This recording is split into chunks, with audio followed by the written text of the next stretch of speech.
గోడలకి మన గొడవలు తెలియొద్దని ఆశ, మంచం మన ముచ్చట్లను చూడొద్దని ఆశ,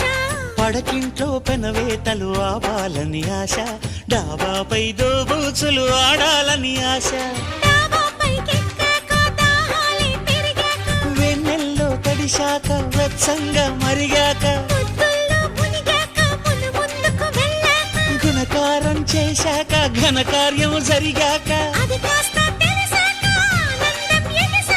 మరి కాస్త అడిగాక అడిగాక చెప్పు ఆశ ఆశ